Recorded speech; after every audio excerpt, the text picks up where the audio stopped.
Të ndërtër shikues, Eselamu Aleikum. Mirë se vini në ciklin ton më të ri të emisioneve Familja.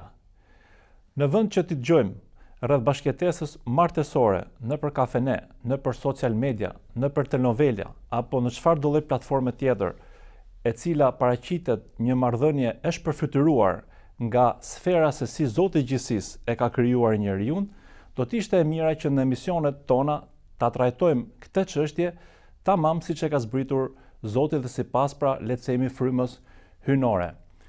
Por që ta bëjmë dhe që ta hapim më në detaje këtë dosje midis fesë dhe realitetit, mirëpresim mysafirin tonë në studio, hoxhën e nderuar Ahmet Kalaja.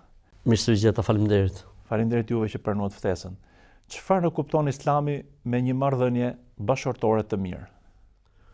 Një marrëdhënie bashkëtorë të mirë do të thotë të kuptosh se përse je lidhur, të kesh një qëllim dhe një objektiv të qartë. Nuk kupton që njeriu në jetën bashkëtorë nuk do të thotë që gjërat shkojnë patjetër vaj, sepse jeta ka sfida dhe sprova. Të kuptosh se të mbash familjen je, domethënë, luftë me djallin e mallkuar, është një sprovë për njeriu për të arritur kënaqësinë e Zotit. Një jetë bashkëtorë e mirë do të thotë t'i japësh hakun bashkëshortes apo ajo t'ia japi hakun burrit, dhe pra të realizosh të drejtat e bashkëshortes dhe ajo të realizojë të drejtat ndaj teje.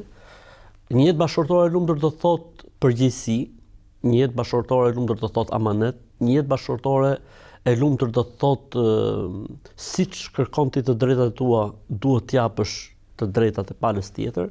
Një jetë bashkëtorë do të thotë detyrime dhe përgjegjësi.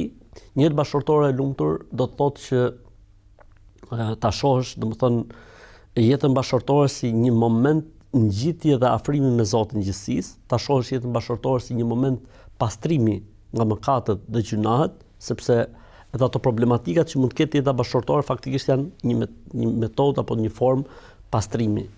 Jetë bashkëtorë në konceptin islam do thotë që njeriu të jetë i kënaqur me caktimin e Zotit në momente dhe në situata të caktuara. Jetë bashkëtorë e lumtur do thotë që tre gjërat bazike që Zoti i jep dhurat për çdo martesë të sinqertë ti mbash dhe ti ruash. Është dashuria, është mëshira dhe mshuria, dhe është prehja dhe qetësia. Pra, është diçka që duhet mbajtur dhe kultivuar dashuria në jetën bashkëtorë, pasi është njësoj si themi ne, si shpirti për trupin.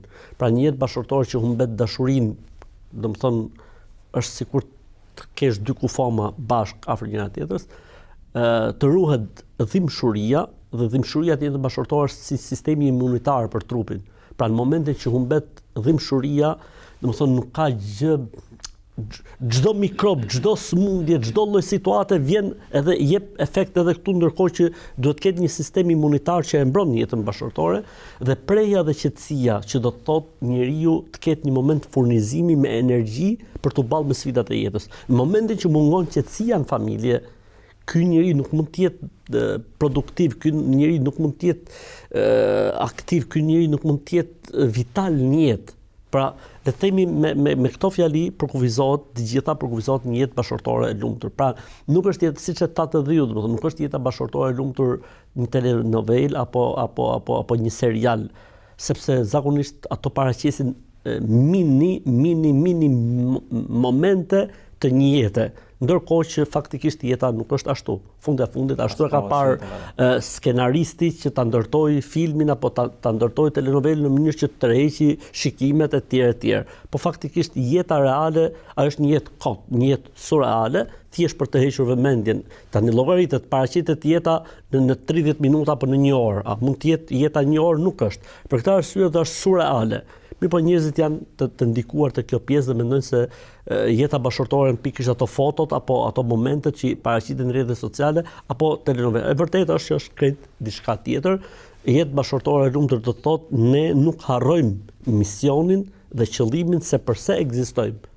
Dhe se jeta bashkëtorë, martesa, krijimi i familjes, le të themi janë si disa shkallë që na afrojnë me Zotin që na bën, domethënë, më të përgjegjshëm për jetën dhe misionin për cilin Zoti na ka sjellë në këtë botë, që është ne jemi halif në këtë tokë, pra ne jemi në këmbësit e Zotit, rregulluesit e jetës në tokë dhe ky lloj statusi na bën që ne çdo gjë që na ndodh në jetë ta ndërmarrim si mjet dhe jo si qëllim në vetvete. Në fakt sot në epokën e mediave, le të themi edhe mediave sociale, digitalizimit, ndërtohet një lloj iluzioni, pra merren disa familje më të pasura, më të arrira dhe përhapet tek masat fryma e karrierës, fryma e, le të themi, pra jo një familje solide tradicionale, por e një, le të themi, një jetë ku edhe burri dhe gruaja konkurrojnë madje ndoshta edhe me njëri tjetrin se kush të jetë më i suksesshëm e kështu me radhë. Kjo shmange nga realiteti ka krijuar dhe modelet e veta të këqija faktikisht. Por kush është modeli i mirë? Pra, si ishte Muhamedi alayhis salam familja, me bashkëshortet, me fëmijët e kështu me radhë? Pra ne gjithmonë, domethënë, duam të orientojmë njerëzit tek ndërtimi i një jete bashkëshortore të shëndetshme dhe ndërtimi i një jete bashkëshortore të shëndetshme nuk është ajo siç e përmendëm pra të dy, ajo që paraqitet apo ajo që na shitet në momente apo në rrjete e kështu me radhë. Jeta bashkëshortore do të thotë e lumtur do të thotë që të dy bëhen krah me njëri tjetrin, të dy janë mbështetës njëri tjetrit edhe nuk janë konkurrues, nuk po garojnë me njëri tjetrin. Faktikisht janë të dy plotësues njëri tjetrit. Për këtë arsye, domethënë, nëse shohim jetën e pejgamberit alayhis salam, do të shohim një jetë bashkëshortore, domethënë modeli më interesant dhe më të bukur njëkohësisht, sepse ai vetë thotë, më i miri në mesin tuaj është ai që është më i miri me familjen, me bashkëshorten e tij dhe unë ai e thekson dhe unë jam më i miri në jetën time bashkëshortore. Dhe faktikisht po të shohësh jetën bashkëshortore të Muhamedit alayhis salam, ai ka qenë i kompletuar në të gjitha aspektet. Pra po ta shohim në aspektin e dhurimit të dashurisë, ka qenë modeli më i lartë. Domethënë saqë do të jap një detaj shumë thjesht për dhënë me kuptuar se si ai nuk e linte moment pa e shfrytzuar në kuptimin e dhurimit të dashurisë. Për shembull, ushqeheshe me bashkëshorten e tij, për shembull në rasti Aishës. Dhe Aisha, për shembull, nuk është se kishin ato gjithë secili gotën e vet, një gotë ishte për të dy, si më thon. Dhe pinte Aisha nga kupa, nga gota. Dhe pejgamberi sa më merrte kupën, gotën pra, edhe e kthente nga ajo anë që kishte pirë Aisha. Dhe pinte aty ku kishte pirë Aisha. Qartë. Pa romancë. Pra, pa folur shumë e dha mesazhin shumë të fortë. Ose kemi për shumë rast tjetër, thot, o Aisha, i thot një rast tjetër, o Aisha, e di të thot që unë e di kur ti je mërzitur nga unë, ose je e kënaqur shumë prej meje. Tha, si o profeti i Zotit, si e kupton ti? Tha, kur ti je shumë e kënaqur prej meje, ti thua, po pasha Zotin e Muhamedit, jo pasha Zotin e Muhamedit. Kurse kur je mërzitur prej meje, ta thua, po pasha Zotin e Ibrahimit, jo pasha Zotin e Ibrahimit. Nëna e besimtarëve e kuptoi që kishte dalë situata nga kontrolli, tha. O pejgamberi i Zotit, nga sot e tutje vetëm pasha Zotin e Muhamedit do të.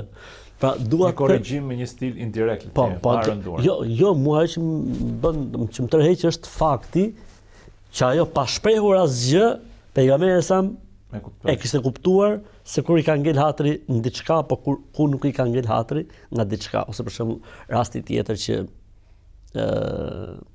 është shumë interesante, kjo ka ndodhur vonë, domethënë vonë në jetën e pejgamberit alayhi salatu sallam, ku pejgamberi sallallahu alaihi wasallam pati ftuar një ditë të themi miqt dhe shokut dhe figurat më të rëndësishme të Medinës, ndër ta dhe Abu Bekri.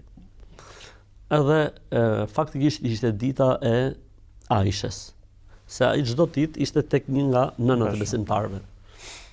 Dhe njëra prej bashkëshortëve profetit alayhis salam, pra njëra nga nënat e besimtarëve, duke pas parasysh faktin që kishin ardhur mysafir, kishte gatuar diçka dhe e solli, duke menduar se ndoshta Aisha nuk është përgatitur dhe nuk është se ata ishin një familje shumë në gjendje të mirë ekonomike.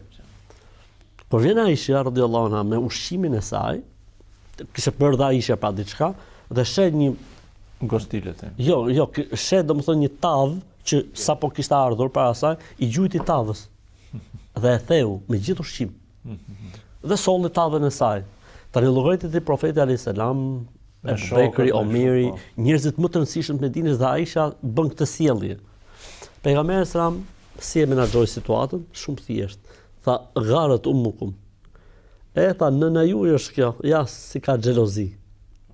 Nuk tha për shembull kush je ti, si gjumë syt njerëz, absolutisht e kaloi kaq. Ja nëna juaj u bë xheloze. Aisha tha duhet ja kompensosh tavën që i theve Zejnebes. Tava do t'ja kompensosh, se është haku i saj, është pasuria e saj, se më thonë ndërkohë që pra ideja kush është pejgamberi sallallahu alajhi wasallam në shprehjen e dashurisë ka qenë domethënë jo vetëm kaq, po domethënë edhe flasim domethënë në jetën bashkëshortore, le të themi në jetën e shtratit, domethënë ka qenë një drues i një dashurie të jashtëzakonshme, domethënë nuk ndodhte që pejgamberi alayhis salatu wasalam, edhe pse bashkëshortet e tij do të ishin në gjendjen le të themi që nuk lejohet mashkullit të afrohet femrës, që është gjendja e të përmuajshme, megjithatë nëna e besimtarëve prapë tregon lozte me ne thot edhe pse ishim në gjendje të çfarë do të thotë kjo në vëllai, që do të thotë nuk kishte, domethënë sepse ne deshëm apo nuk deshëm, nëse flasim për dashuri, deshëm apo nuk deshëm që kuptimi më i madh i kësaj pjese të dashurisë është jeta e shtratit. Absolutisht që po. Dhe unë mendoj, domethënë problematikat më të mëdha, Zotin falë nëse jam gabim, problematikat më të mëdha që ka sot jeta bashkëshortore në përgjithësi është mosdhënia hak në shtrat. E si pasojë do ta çojë palën tjetër të ftohet, do ta çojë palën tjetër të kullosi syt lart e poshtë. Dhe në momentin që shtrati bashkëshortor do të jetë i mbushur me dashuri, do të jetë i mbushur me marrëdhënie seksuale, unë jam i sigurt se 80% e problematikave në jetën bashkëshortore do të jenë të ezauruara. Pra pejgamberi alayhis salatu wasalam ishte i gjithanshëm. Për shembull e pyetën nënën e besimtarëve, tanore pejgamberi brenda në shtëpi çfarë bonte, si sillej, sepse shumë interesante me ditë se si është profeti. Jo thon, kur futej në shtëpi profeti alayhis salam, bonte punë të shtëpisë, i ndihmonte familjen e tij. Pra tani llogaritë e pejgamberit Zotit, profeti i Zotit duke qep, duke arnu, duke fshi ose duke mjel delet. Profeti i Zotit ky kur dilte jashtë derës, thon sahabët radhiyallahu anhum, nëse thot njëri prej sahabëve, nëse do të më pyesësh si ka qenë, pra të ta portretizoj, nuk e di, thot, po pse, thot s'kam arrit ndonjëherë ta shoh kështu, domethënë profetin alayhis salam ta shoh që aq hije, aq turp kanë pas. Ky njeriu kaq madhështor, alayhi salatu wassalam, kur ishte në familje, kur myllte derën e shtëpisë, transformohej në një, ai ishte baba, ai ishte bashkëshort, ai ishte njëri prej antarëve të familjes dhe domethënë nuk kishte në jetën e profetit, në jetën bashkëshortore të profetit punë grash. Këto punë nuk e bëjnë burrat, nuk kjo lloj ndarje nuk ekzistonte. Për këtë arsye domethënë ka qenë shembulli më i mirë dhe ka qenë shembulli më i lartë. Pra, me që më pyete për shembull, ky është shembulli i vërtet. Ky është ajo që ne, domethënë, që ne synojmë, sepse ne themi, profeti alayhis salam nuk është shembull vetëm tek falja apo tek agjërimi, ai është shembull në të gjithë mënyrën se si ka funksionuar, sepse Zoti tha, ai është shembull për gjithçka, nuk tha Zoti është shembull vetëm tek feja. Pra, edhe kjo pjesë, domethënë mënyra se si ai gabimet në jetën bashkëshortore, le të themi në një moment caktuar ka pas një zëng mes tij dhe Aishës. I shkon lajmi kujt Ebu Bekrit. Po zënga kishte shkuar në atë fazë që s'po flitshim me njëri tjetrin. Dhe i shkon haberi Ebu Bekrit nga nëna e Aishës. Mërzitet Ebu Bekri, vjen me vrap. Edhe i gjen këto, njëri kështu. Pra profeti alayhis salam me fytyrë kështu, Aisha me fytyrë kështu. I shkon Ebu Bekri Aishës, me i gjujt. Aisha kur e pa se Aisha tani kuptonte që Ebu Bekri nuk duronte gjë tek pejgamberi alayhis salam, po si në fund fare kjo është punë burrë dhe gruaja, ç'i duhet, më thonjë za. Mirë, po Ebu Bekri nuk duronte dot tek pejgamberi alayhis salam. Dhe në nis të Aishës me i gjujt. Pejgamberi sa kur shef Ebu Bekrin, i thot, jo, po profeti Zot ku bë kjo të kthej llafet, i thot kush? Ebu Bekri, pejgamberit, pra vjerri. Dhe do t'i gjujë Aishës. Aisha kur kuptoi që baba kishte ndarë me njën, shkon dhe më qivet pas pejgamberit. Ebu Bekri që e ndiste dhe Aisha që shkonte dhe rrotulloi derisa ta pejgamberi mori pejgamberin sa me Ebu Bekrin dhe e nxorri jashtë. Edhe pejgamberi pastaj kthehet nga Aisha në momentin tak e shfrytëzoi. Tha Aisha, shef un prap dola mbrojtje. Un të ruajta. Pra domethënë në çdo lloj situate mundohej që çdo lloj gjendje ta kthente në pozitivitet, ta kthente në si më thon, në investim pozitiv dhe jo në negativitet. Pra dua të them një fjalë që pejgamberi sa i tillë ishte aktiv, i gjallë, dhuronte dashuri jashtë mase, bënte gara me Aishën. Bënte gara me Aishën. Po, tha një herë, tha kush i ka duart më të gjata, pra kush gatun më mirë. Pra nuk i harronte të gjitha këto për të na dhënë neve të kuptojmë se jeta bashkëtorë është një jetë në miniaturë. Pra në momentin që ti dita jetosh mirë, ti mund të jesh jashtë lider i mirë, ti mund të jesh jashtë një udhëheqës i mirë, ti mund të jesh jashtë gjithçka pozitiv, sepse aty është bërthama e energjisë pozitive ose negative, aty në shtëpi, aty në familje, edhe në jetën tonë, do të thonë shihin njerëz që kanë një familje të konsoliduar, një familje të mirë orientuar, edhe në jetë janë produktive, edhe në jetë janë ndikushi, dhe shihin një familje e cila është e shturur apo një familje e cila është e hapërdar, siç e themi ne, domethënë, atëherë ti je i sigurt se anëtarët e kësaj familje jashtë nuk do të jenë në kush e di se çfarë, sepse qysh aty fillon bromosja. Në fakt, dimensioni që paraqitet pra i modelit të mashkullit në familje është një dimension i cili mungon tërësisht në, le të themi, shpalose që bëhet sot media, rrjetet sociale, pra dhe nuk ka një model për këtë pjesë, edhe vetë filmat e novelat që ndjekin masat, pjesën e cjellurit familje nuk e paraqesin fare, sepse merren me momente. Po, merren me momente dhe ideja është që si tërheqim vëmendjen e teleshikuesve me skema, me gjëra, ndërkohë që vakumi i madh kjo pjesë. Po, domethënë por interesante është sepse normalisht jeta në çift ka dhe problemet e veta. Absolutisht. Kemi edhe një rast ekstrem, ju e dini më mirë, ku Aisha dhe akuzohet për nderin e saj. Pra, është interesante kjo pjesë si e ka menaxhuar profeti sallallahu alajhi wasallam, sepse këtu që ne do e kishin rraf, do e kishin vrarë momentin bashkëshortin që vishin fjalë. Faktikisht kjo ka qenë një sprovë e madhe që e kaloi edhe Aisha radhiyallahu anha, po edhe vetë pejgamberi alayhi salatu wasalam. Ka qenë një moment që, domethënë, u përhapën zëra në Medinë për të akuzuar Aishën radhiyallahu anha. Aq shumë u përhap, le të themi, ky lloj lajmi, po fake news, saqë filloi të përflitej shumë, saqë edhe pejgamberi sallallahu alajhi wasallam nuk po merrte një sinjal nga Zoti. I sprovuar dhe profeti në këtë lloj situate. Mirë, po gruan e tij nuk thoshte dot gjë se kishte fakte. Ishte e përfolur situata dhe tregon nëna besimtarve Aisha, domethënë në ato fillimet e ngjarjes nuk kishte ndonjë reagim. Po e pash sa ne nga fundi edhe profeti alayhis salam filloi të ftohej, si normalisht duke fol gjithë njerëzit, njeriu mbushet. Filloi të ftohej, po nuk shprehu gjë. Derisa e pyes babën tim dhe nonën tim, i treta ishte thot sikur po nuhas, një lloj ftohje. Profeti s'kishte shprehur asgjë, sepse në Islam nuk mund ta akuzosh dikë pa qenë me fakt të qartë, ka të dëshmitar. Pra nuk e torturoi folse, pra ja, nuk i foli fare. Ja. Tha, thot nënës dhe babës vet Aisha, shotha se profeti është i ftohur pak për mi. Çfarë ka ndodhur? Pse i thanë ata, nuk e din ti? Tha jo, Aisha ishte out fare. Tha, është mbush me dinja, thot me çfarë? Thot është mbush me dinja, thot se ti je, domethënë në rast të një udhtimi, nga një udhtimi, thot Aisha si kjo, thot kështu, po flasin gjithë. Thot Aisha, thot nga një moment fillova të qaj. Sepse e shija që profeti nuk reagonte, po ishte i ftohur. Vazhdoi sprova. Pra si kishte thonë gjë bashkëshortës, para se fliste gjithë populli. Vjen një moment pastaj që profeti alayhis salam, si më thon, shpërtheu dhe shikon notat e shpërthimit të profetit. O Aisha, nëse je e pastër, Zoti do të sjell për ty një lajm. Ta pastroj figurën. Do të pastroj figurën tënde, do të certifikoj Zoti tekstualisht. Nëse ke bërë mëkat, mend, profeti kishte arrit, pendohu se Zoti e pranon pendimin. Shpërthim thonjësa, se kjo është një komunikim që... Po. A nëna besimtare si reagoi? Tha aty, tha unë, tha, sikur mu hap toka, tha, mu hap qielli dhe ngreta durë tek Zoti. Tha, Zot, vetëm ti mund të sqarosh gjendjen time.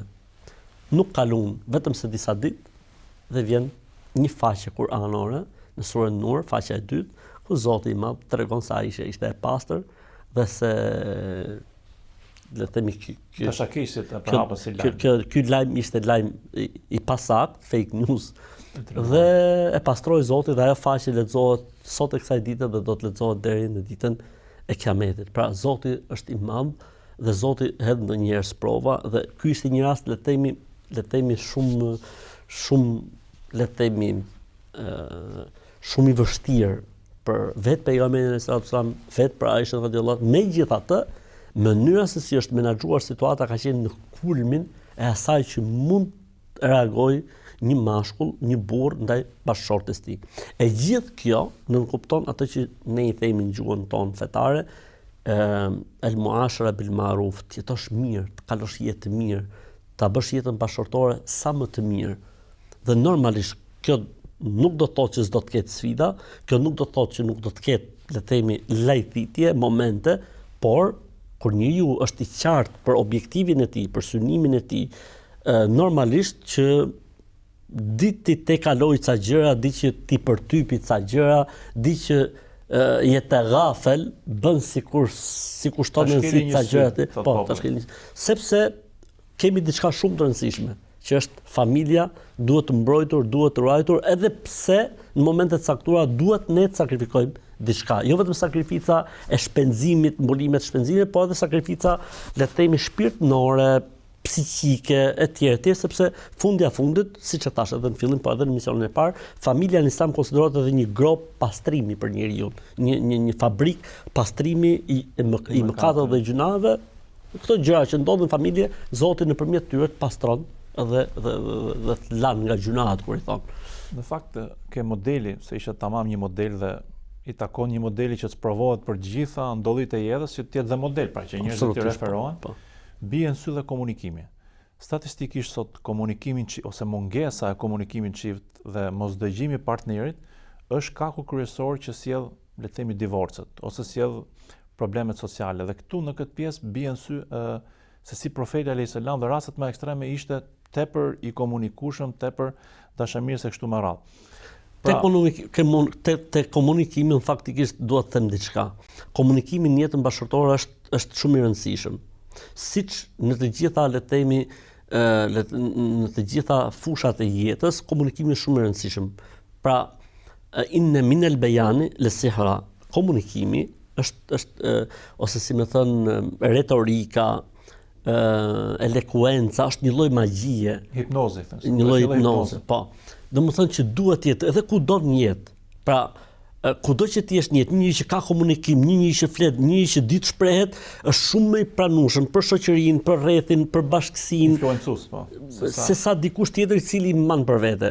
Dhe patjetër duhet të ketë komunikim dhe komunikimi duhet të jetë aktiv. Mirë, po kemi një gjë që ne duhet ta kuptojmë në jetën bashkëtorë. Komunikimi i mashkullit nuk është komunikimi i femrës. Ç'do të thotë? Femra është më e prirur për të folur, për të shprehur. Mashkulli është më i prirur për të dëgjuar. Mashkulli, pra motrat tona, gratë, pra duhet kuptojnë se mashkulli është më i prirur për të dëgjuar dhe më pak i prirur për të shprehur. Mashkulli ka një mënyrë tjetër komunikimi të shprehurit, që është komunikimi nëpërmjet dhurimit, komunikimi nëpërmjet sakrificës, komunikimi nëpërmjet daljes, komunikimi, domethënë, pra mos të presi femra që burri të flasi sa shflet ajo. Pra burri, pra ne duhet të kuptojmë se prej normave të suksesit në një jetë bashkëtorë është të kuptojmë se kemi dy krijesa të ndryshme, dy natyra të ndryshme, se s'po më vinte. Pra mashkulli ka natyrë tjetër dhe femra ka natyrë tjetër. E duke qenë se janë dy natyra të ndryshme, tani mos kërkojmë që një mashkull cillet me një grua si gratë, po mos kërkojmë që gruaja cillet me një mashkull si burrat. Jo, gjithsecili ka natyrën e vet të komunikimit. Për këtë arsye, domethënë dhe motrat, gratë, pra duhet të jenë përgatitura që mos presin prej burrit llafologun.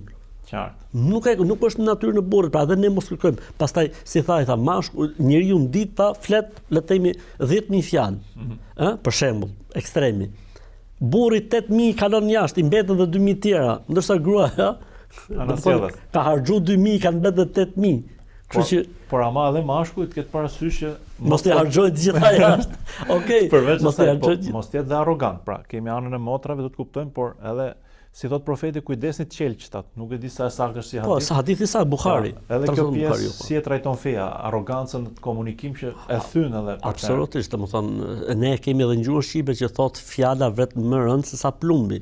Dhe gjua kocka s'ka, po kocka thyen, thot po, s'ka dyshim. Pra, domethënë ideja e komunikimit duhet të jetë patjetër komunikim, po unë kisha për qëllim të luftoj atë dëshirën e tepruar për një komunikim, domethënë nuk mund të kërkojmë barazim në komunikim, por komunikimi duhet të jetë patjetër. Domethënë për ta dëgjuar çfarë thot, si kanë qenë hallë, si kanë shku punët, çfarë duhet bëjmë diçka, cili është plani apo programi për këtë javë, domethënë mos ta lej gjithë barrën tek bashkëshortja, po edhe ajo mos ta lej gjithë barrën aty. Duhet patjetër, komunikimi është çelësi më e rëndësishme në një jetë të suksesshme bashkëshortore. Ne sot jetojmë në epokën e sfidave, le të themi tensionit, anktheve dhe kjo lloj trusnie e cila vjen në ambientet e punës, në biznes, njerëzit shpesh e transferojnë dhe brenda në familje. Dhe duke nxjerr pra, siç e thamë në fillim të emisionit, nga konteksti i një jetë bashkëshortore në një jetë me tension, me debate, pra le të themi kthehet shtëpia po tamam si rruga. Ose kthehet shtëpia në një zyrë të dytë, ose kthehet shtëpia në një punë të dytë, ndërkohë që faktikisht nuk duhet të ndodhi kështu. Domethënë, për këtë arsye ka dash Zoti që në traditën, le të themi, në traditën normale njerëzore shtëpiat kanë gjitha një derë. Si për të hyrë dhe për të dalë. Që do të thotë, zotni, do të futesh në shtëpi, është një derë aty, do të thotë lej të gjitha mas dere, lej të gjitha jashtë. Edhe e kundërta, në momentin që do të dalësh nga shtëpia, lëri të gjitha brenda. Çajin muhabete shtëpie duhen lënë brenda, dhe çajin muhabete jashtë nuk duhen futur brenda. Është çështje tjetër kur njeriu do të konsultohet. Nuk ka problem që njeriu do të konsultohet, mund të marrë mend dhe për gruas tij. Siç ka bërë profeti alayhis salam në rastin e Hudejbijes. Problemi ishte jashtë, ai e zgjidhi me gruan brenda, i dha men ajo dhe doli dha zgjidhje. Ose e kundërta, mund të jetë një problem brenda në familje, por nuk gjen dot zgjidhje, atëherë ti mund të pyesësh dhe jashtë. Por mos harrojmë që aty është një derë. Pra, le të themi, referimi bazik në këtë tematikë është që njeriu në momentin që futet në shtëpi, problematikat e jetës i lën mas dere dhe duhet në thonjza të transformohet, dhe në momentin që del nga shtëpia jashtë, gjitha gjërat e shtëpisë duhet të jenë gjërat e shtëpisë dhe mos ngatrojë emocionet dhe përjetimet brenda familjes ti përcjelli jashtë, domethënë sepse kjo është diçka tjetër. Kështu faktikisht kjo është ajo që kërkohet, domethënë. Në fakt, rasti Hudejbijes ju përmendet, vlen prap një tjetër model i mirë, pasi aty tregohet që i dërguari i Zotit dhe për çështjet kur kishte le të themi një mosbindje civile, thonjza nga kolektive, nga shokët e vet, mori këshillet e bashkëshortes. Absolutisht po. Dhe ajo tha bëhet i pari o profeti i Zotit dhe kur e bëri profeti, domethënë ajo nuk është se tha në diçka të madhe, mirë po dha çelsin. Dha çelsin për të zgjidhur një situatë që profeti Alsa mu prek shumë, sepse nuk kishte parë ndonjëherë që mos kishte, domethënë njerëzit të vinin ndryshim fjalën e tij. Edhe ajo tha profeti Zot, po bëhet i pari. Edhe më kaq, edhe me të vërtetë ashtu ndodhi. U konsultu. Po. Pra, një tjetër rast brillant, le të themi, se si ka qenë komunikimi me bashkëshortet, ndarë problematika tjetër, konsulte dhe marrë mendimit, që është shumë e rëndësishme në epokën tonë akoma e vujmë si fenomen social. Bëjmë një shkëputje të shkurtër dhe rikthehemi sërish në studio.